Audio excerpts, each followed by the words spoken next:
That's right, we're taking a look at WFC Gamer Edition Sideswipe. But let's take a look at the box first. So here is the box, and let's take a look at the details of the box here. So here we have a very nice rendition of a Sideswipe from the game here. Got the nice logos and everything there for the game. Very nice look at Sideswipe here on the side. And we got a nice look at the figure on the back. Very nice look at Sideswipe right there with the Gamer Edition D-pad logo there. Transformers War for Cybertron on the top of the box right there. Nice little logo there. And nothing too much on the bottom. So that is pretty much it for the box. And here's the insert inside of the box. And taking a closer look at the insert in the box here, it is the display for the figure. And to be honest, this is a pretty nice display. I always love that they do put these inside the box there to give you a display option. But yeah, as you can see, it is a screenshot from the game. Not exactly sure if I remember which level it is, but obviously the Gamer Edition figures have this silver kind of, well, it's not exactly silver, but you know, it's like a more silvery coloring looking type of base to basically tell you it is a Gamer Edition figure.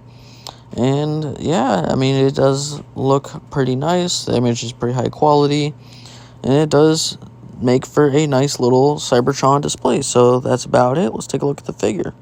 So taking a look at the figure here, he does look pretty nice. Got some nice sculpt work going up all the way around, but you know, he does look a little bit bland. So I think we should give him a proper paint job. And voila, here he is all painted up, and let's get a closer look. Ooh, got a little bit of hair on his head there.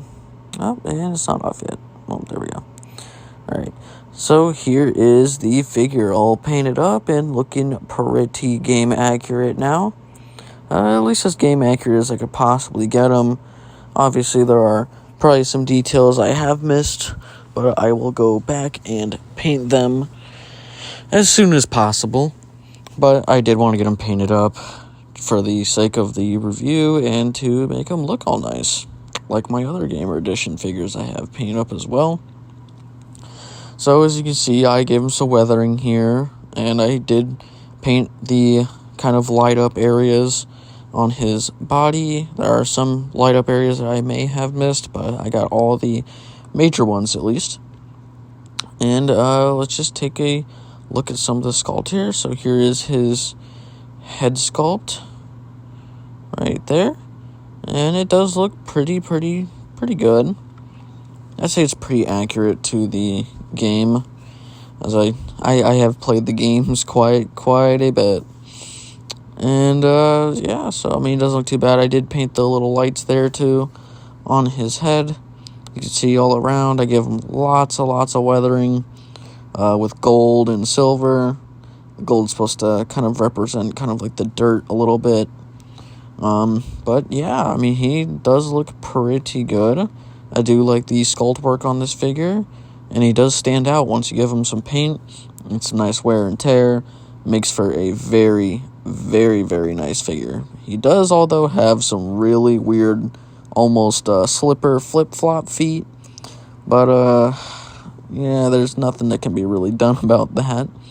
But yeah, he does look like a really nice figure, and the sculpt and paintwork is great. He is a really nice looking Gamer Edition figure, probably the best. But let's look at his accessories. So, as far as the accessories go, he does come with this one singular gun. I did forget the name of this gun. It's been a while since I played the game, but if I find out the name of the gun, I will try to say it, but I'm not completely sure.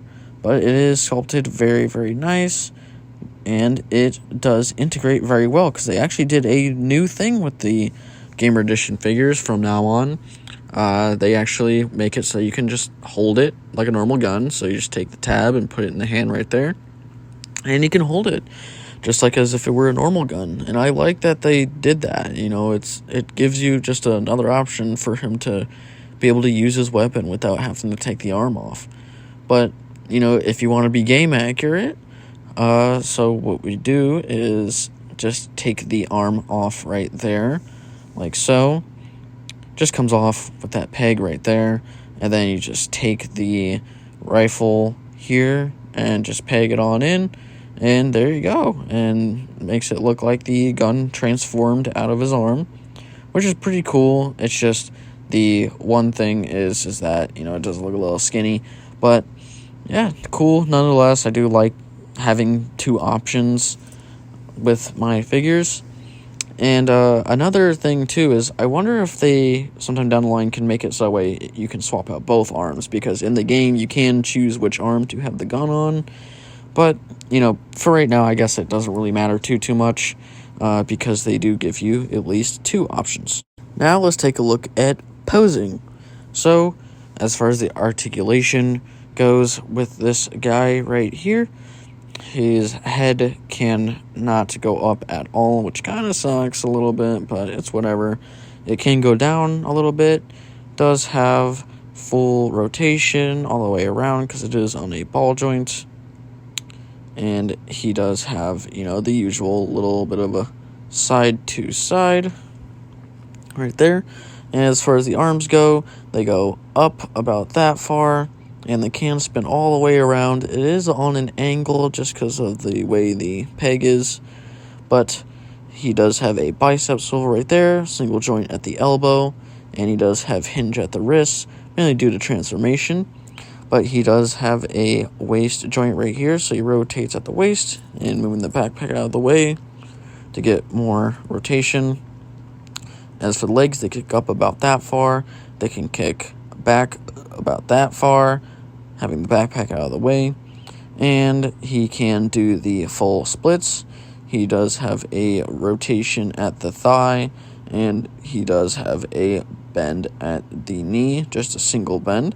And for the foot, it can go up due to transformation right there. And it can't go back at all. He has no ankle pivot too, which is a little bit weird, but they basically gave him the barricade treatment, gave him weird feet, but, you know, not as weird this time. And they are at an angle, so that way he does stand at an angle a little bit, but, you know, it's not as bad as barricade. So he's pretty good at posing. So let's take a look at the scale here. So he scales pretty decently with some of the other Gamer Edition figures, but first to start off with, here he is next to Bumblebee from the Gamer Edition line, and I'm not sure if I've completely customized Bumblebee just yet. I feel like I'm missing some stuff, but I'll probably get back and customize him. But that's how he looks next to Bumblebee, and I think scale works pretty good. And here he is next to my Gamer Edition Optimus Prime, that is also customized as well. And, you know, the scale looks pretty good. You know, I do think this Prime is, like, pretty big, though. Sometimes I feel like he's a little too big when it comes to certain angles, but, yep, that's how he looks next to Optimus Prime. And for other Gamer Edition comparisons, I only have two other ones that are Decepticons. So here is that weird barricade that I was mentioning. And this barricade is very unfinished for a multitude of reasons. But yeah, this barricade figure is just not the best. But that is how they look next to each other, which is not too bad. And here he is next to the Gamer Edition Megatron. So he doesn't look too bad next to Megatron. Not sure if the scale is too accurate, but it might be. I'm not 100%. But they do look pretty decent next to each other. And so let's take Megatron away real quick. And let's take a look at some older Warfare Cybertron / Fall of Cybertron figures. So here he is next to the original Starscream figure. Not sure if I want to get the Gamer Edition Starscream just yet, just because I really do like this older one. I think this older one holds up, and Baby might be more in scale. But nonetheless, here he is next to Starscream, And he doesn't look too bad next to Starscream there. So taking Starscream away, here he is next to the original Soundwave from the games. Don't exactly remember which specific Soundwave this is from. I think it's War for Cybertron. Not completely sure because I think both of the designs were the same. But there he is next to Soundwave. And here he is next to one of my favorite, Transformers game designs, the Fall of Cybertron Shockwave, right there. And yeah, I think it kind of works. I can't wait till they do a Fall of Cybertron Shockwave though, which would be pretty cool. But it seems like they're stuck on War for Cybertron for right now. And here he is next to the Platinum Edition Fall of Cybertron Grimlock, the one that's in chrome. And yeah, this Grimlock figure could use a multitude of updates, but he doesn't look too bad, and I feel like they will do Grimlock soon since they really love to do their G1 Dinobots. And just for one more kind of comparison, it's going to be a really goofy one, but I just want to show it off, to be honest. But it is my Fall of Cybertron Baruticus with the Microblaze Creations Military Titans upgrade. And there is the scale between both Sideswipe and Bruticus there. As you can see, Bruticus absolutely towers over Sideswipe. But I think it's about time for Sideswipe and his post-test.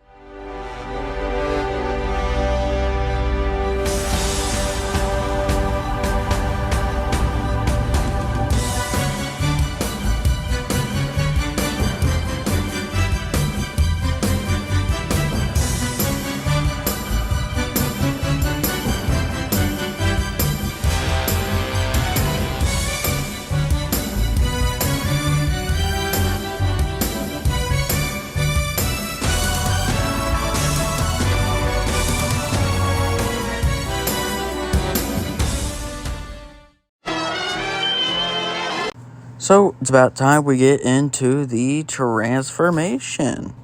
So to first start off here, I'm going to fold in the hands like so on both arms, like that. And next we're going to detach the chest piece like so, and detach it from that secondary tab there. And just leave that down for right now. Then we're going to detach the shoulders, move these little gray bits up like so, and those will just be left sitting up there for right now. We're just going to raise them up though, at least like so.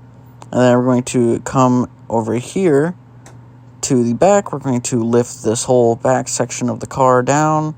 We're going to take this piece right here and move it back, making the head releasable, and we're going to just flip the head on in like so. And then we're going to move the arms up while moving this whole chest assembly upwards. And then we're going to push this chest assembly through there.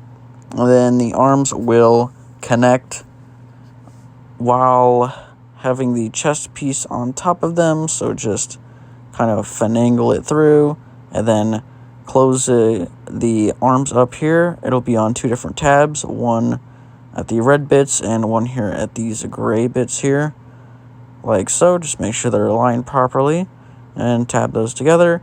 Then as for the arms, right here there's a tab section on the arm right there that will tab in to that section right there. So just swivel the arm and tab it into the side of the body like so. Same thing for this arm, tab section right there will go into that slot. So just swivel the arm and tab it into the body like so. And then as far as the back goes, just untab this, swing it in like so. It'll just rest there. And then for this area right here, just take it and spin it around, and we'll just leave it down here like so. And it will tab into the chest bits right there. And we're going to lift this top section of the car so we can work on the bottom portion. So let's just lift these flaps up in the back of the legs and take the feet, lift those up, like so. And then what we're going to do is we're going to take the feet and, we need to rotate that down, but I did forget that we have to rotate at the waist there, and then we can do that. So let's fold the leg in at the knee, like so, and then this part will come over and tab in once you get this all lined up properly, like so. It'll just kind of soft tab in. Then the back of the heel on the feet will tab into the forearm there, or actually the bicep, like so. And then this piece will swivel around, and it will tab right on in, like that. And same thing for the other side, so we're just going to bend at the knee and just rotate that little piece right there, plugging those in and making sure that we get that flap moved back down, like so.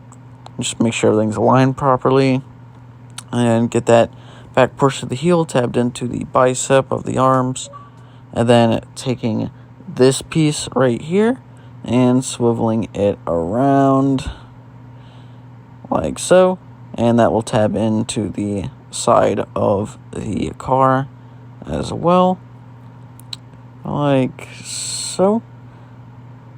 There we go. And then just tabbing the back portion of the car in, and then after we get this tabbed in, if it wants to, let me see here, I gotta do a little bit of squeezing, and there we go.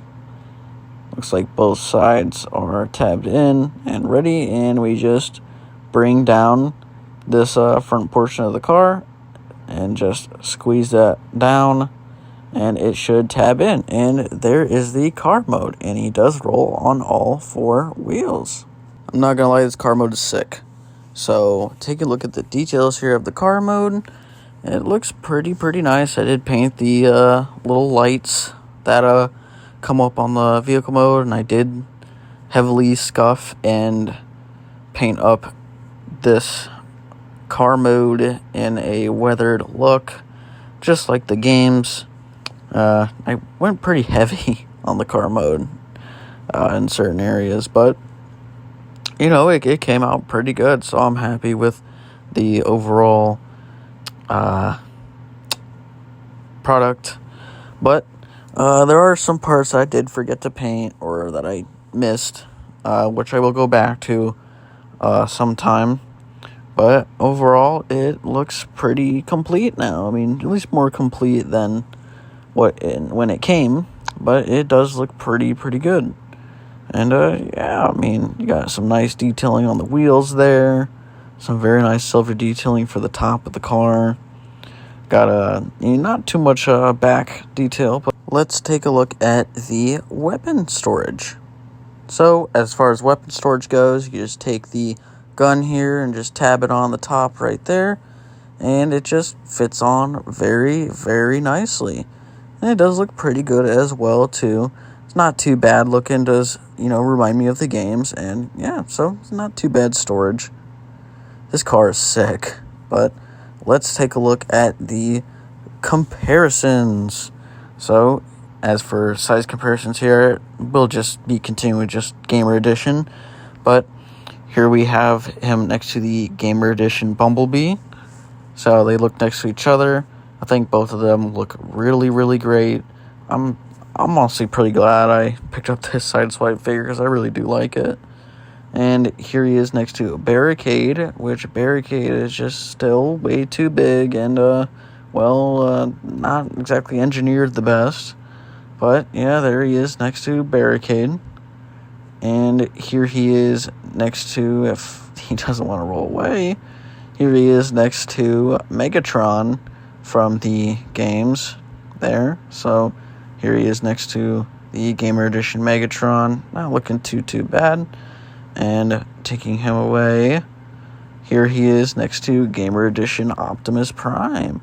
So, yeah, I mean, I feel like this scaling works out pretty well. This Gamer Edition line has been pretty hit or miss when it comes to a lot of characters that they have out right now, which is not a lot, but, it's been pretty hit or miss, but, he's not a bad one. So, as for some final thoughts on this Gamer Edition Sideswipe figure, this figure is great. It's probably one of the better Gamer Edition figures. The transformation's very fluid. There's no issues, no parts coming off, no problems. It just is a nice fluid figure, and his backpack isn't that big either, which is pretty good. And he looks nice, and he's sculpted nice. He's got a lot of really nice qualities about him. There's not a single bad thing I can really say, except for maybe the goofy feet, but I mean it's fine. It's not as bad as Barricade, so I'm fine with it. And well, I definitely recommend picking this figure up. And if you do have a very steady hand and are pretty good at customizing, I think you should definitely give him a try in customizing, because he will look a lot better. And he does pull off the damaged paint look, and he does look really, really good. There's not anything really negative I can say, but, anyway, that is it for this video. Make sure to like, subscribe, and I'll see you in the next one.